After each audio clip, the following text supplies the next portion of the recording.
What's going on, everybody? Mortem here, this time bringing you what I would like to see in Pathfinder Wrath of the Righteous and its Enhanced Edition. Now, to get everybody up to speed real quick, the Enhanced Edition is supposed to be launching at the end of this month, September 29th, 2022. So I'm going to go over a few things in this video. For starters, the very few things that we know are coming with the Enhanced Edition, which is not much that we actually know, by the way. Some rumors about things that might be, which is largely down to some data mining, but still take it with a grain of salt. And then last but not least, some things that I would like to see in the Enhanced Edition personally. Now, to kick this video off, when the Enhanced Edition drops, the console edition, the physical console release, will also be happening the same day. The Enhanced Edition is going live at the same time. And because of this, we know because LCAT has stated that the game is getting controller support for the PC at the same time. And as much as I hate to say it, that's basically all we know for sure about the Enhanced Edition. Now, the next part of this is some rumors, those being the result of a little bit of data mining from the last patch as well. But basically, the rumor about what Enhanced Edition is going to add is late game Mythic Path stuff, which LCAT has mentioned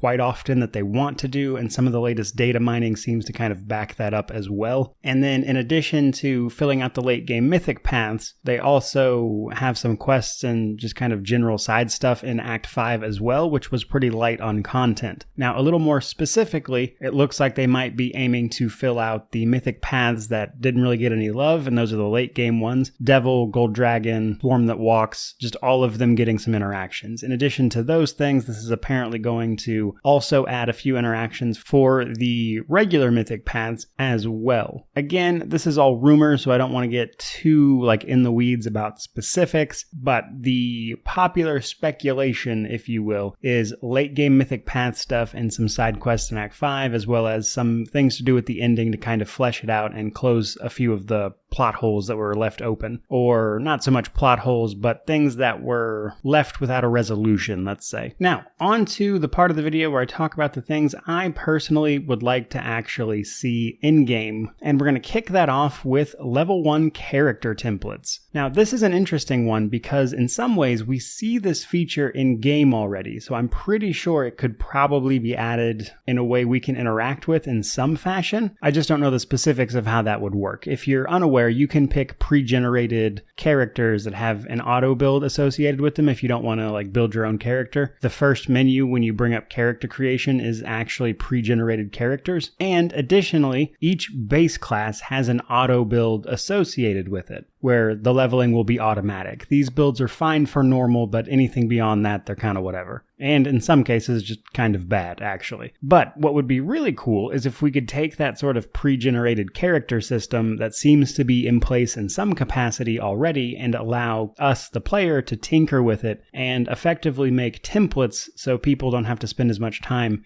in character creation flipping through all these menus over and over again, which I think is especially prevalent when we look at the recent Midnight Isles DLC, which is a roguelike, which means you're rolling a lot of characters. And if you already know what you want to do, flipping through menu after menu to do it is tedious. And let's be honest, if we had access to that sort of auto build feature that let us do the building, you could effectively plan your entire build at level 1 and then just have it auto level up for you as you play the game, which I also think would be a really nice feature for a game like this due to the sort of metagame spreadsheet building that everyone tends to like to do, or at least the more dedicated players, let's say. But that would, again, let you set up that entire spreadsheet build in character creation and then kind of set it to auto build. So I think a feature like that would be super cool. Though honestly, I would settle for just the level 1 templates to get you out of character creation faster. Now, next up on my wish list here is some sort of buff management. I don't know exactly how this would be implemented, but one of the more prominent complaints you'll see about this game is having to pre-buff all the time. And it's one of those things where, on one hand, I like it conceptually in terms of the interactions with all of the systems. Now, the actual act of sitting up there and, just clicking through buffs just isn't a fun experience. So some sort of menu maybe where you have all of the spells available to you that are counted as buffs, if you will, where you can potentially set up a character to have them cast all of these spells in order at the click of a button, I think would be very helpful. That way you do all the tinkering in a menu once, get it set up, maybe alter it here and there as you level up,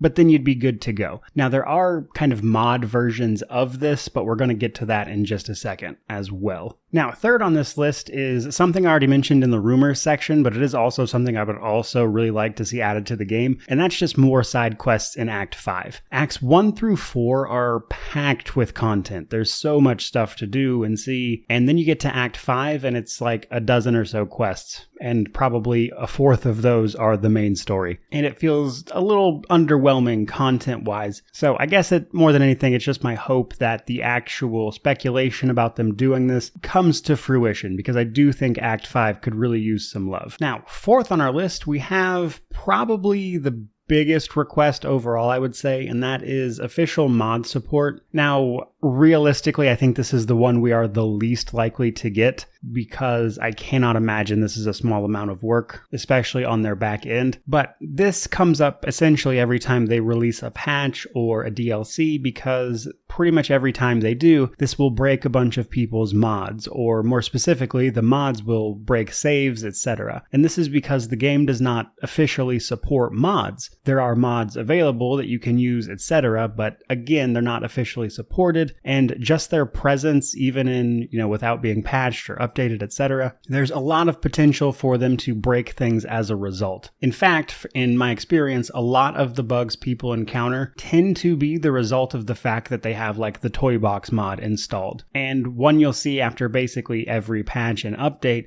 is people who suddenly can't load their saves, and this is almost exclusively because they had toy box installed. Every once in a while you will see it for something else, like a random setting file problem, but 9 out of 10 it's because they had toy box installed. And that brings us to our last one on the list, and this one I think is decently likely. So during the Kickstarter, we got the Kitsune class after they held a competition where they had people vote on one of 3 races that they would then add to the game. Those were Catfolk, Kitsune, and Ratfolk. Now, personally, I do not think we're going to be getting any extra classes for this game. One of the biggest complaints you get is that it's already overwhelming at character creation. There's like 30-something regular classes, not even including the prestige ones, and each of those has like 6 archetypes. Combine that with the fact that some of the core classes still run into prominent bugs and problems, and quite frankly, I do not think we will see any more classes added. What I do think would be really cool is to see the Catfolk and the Ratfolk actually brought into the game, because that's something I think would be a little more doable while still adding a lot of fun customization and basically just new experiences for people to play around with. But all of that said, guys, there you go. There are 5 things that I personally would like to see added with the Enhanced Edition. Hopefully, we will know the specifics of what is coming pretty soon, and once we get some news, I will share in an official capacity what we are actually getting. But given that there's no news, I thought it would be fun to kind of talk about things I personally would like to see, what the rumors are, etc. So I hope you enjoyed this video. If you did, like, comment, subscribe, all that YouTube jazz. But regardless of any of that, truly just thank you so much for watching. I really do appreciate it. May you wander in wisdom and have an amazing day.